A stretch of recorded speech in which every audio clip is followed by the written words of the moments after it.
Hey guys, so keep watching if you want 5 tips on how to push through when you have zero energy as a student. Hey guys, I'm Faith B. I am a law conversion master's student and I'm taking the bar next year. And in this video, I'm going to give you guys 5 tips as to how to push through when you have zero energy as a college student or as a student in general. So yeah, first of all, we've all been there where we just feel drained, we feel tired, we feel like we could just have a quick nap, and that we could have a quick nap instead of studying. But I'm just going to give you some tips as to how to combat that as well. We all have those days where we feel like motivation is just not there. Trust me, I get it. Sometimes for myself, as I said as well, it's when waking up and you feel tired, or you might have a headache, or you might have kind of had like a long night, a long day. You might have had a long day the day before, whether it been through various classes, it could have been examinations, or whatever it might have been. These are some tips as well. So I think, first of all, I'd say, and it's not actually on my list initially, but I'd say affirmation is really important, because when you wake up and you feel kind of, let's say, overwhelmed, you feel overwhelmed, you feel tired, you feel exhausted, you have to have something that pushes you to the end. And it goes back to my last video and the last couple of videos before that, where I spoke really about the growth mindset and the affirmation, where you have to find that thing, that quote, that role model, that Bible scripture, that verse that actually pushes you to excel when you don't really want to push yourself. And again, guys, we all have those days where we wake up feeling tired, we feel drained, you wake up with a headache, you feel kind of like, should I today? But the way that you kind of push yourself starts up with affirmation. And again, my affirmation is Philippians 4 verse 13. I can do all things through Christ, which strengtheneth me. And again, that is in my bio. So I will always keep that, in my mind, at the forefront of my mind. So if I feel like I'm struggling, I'll just bring that back and reiterate that and reiterate it until it becomes cemented in my mind. I'd also say, like, if you have low energy, I think it also starts off with the physical body as well, making sure that you are physically kind of nourished in terms of physically, that you've eaten, just making sure that you've eaten a balanced diet, that you've eaten things that are going to give you energy, sources of energy for the day, that you've had a hot drink, that you've had a coffee. I know that coffee or energy drinks works for some. Again, it's about finding what works for you. As I said, guys, in my previous video, coffee works wonders for me, and so I do have a coffee. I try not to overdrink coffee, because that can lead to adverse effects, but I try and just have a coffee before I start studying. So for example, today with my breakfast I had a coffee. Again, it's my 3-in-1 Nescafe, guys. I had that coffee, it was creamy, it was light, and it gave me some kind of some energy to start my study sessions as well. So now let me go into my 5 key tips.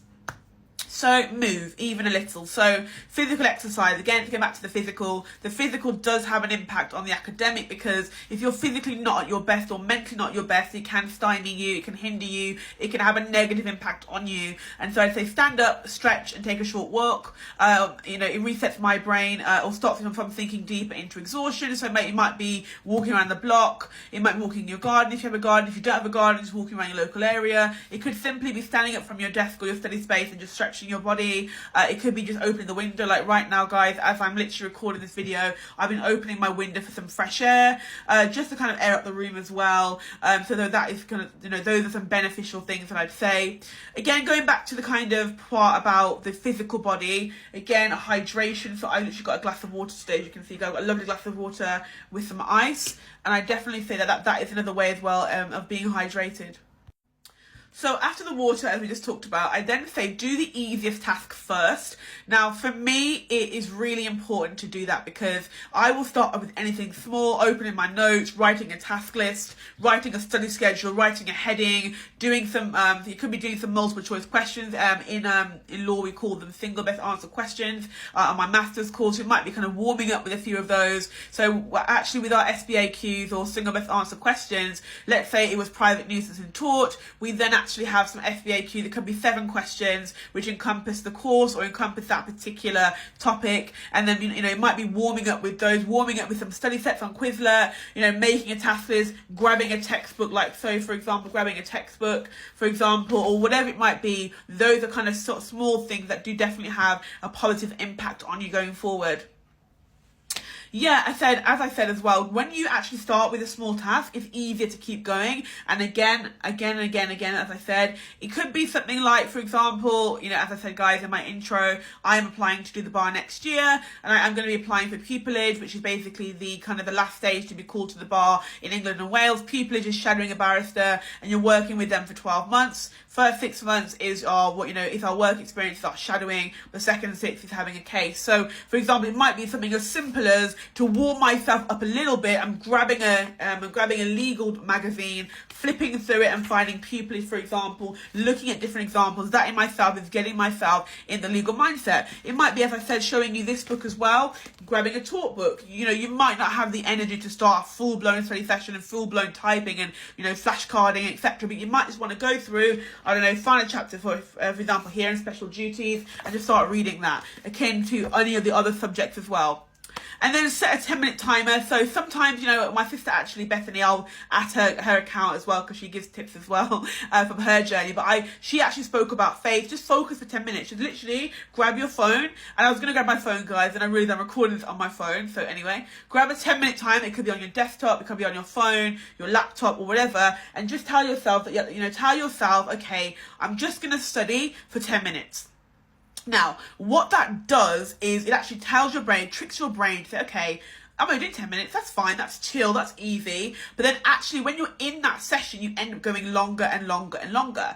So that's one idea. Or the other idea is using the Pomodoro method. Now, I initially, back when I was just getting back into studying, I would do the 10 minutes kind of just to get me back in. It depends on how I feel. But in terms of my average day for studying, like today, for example, I've used the Pomodoro method, 30-minute study. After each 30-minute session, I do a 10-15 minute break, and then after the fourth session, I do a longer break. And so for me, that works for me. But as I said, there were times where you just wake up exhausted, and you can feel that your eyes are tired, your body's tired. And so telling yourself that you're going to study for 10 minutes, that is better than just kind of procrastinating. And again, that is really about you choosing what works for you.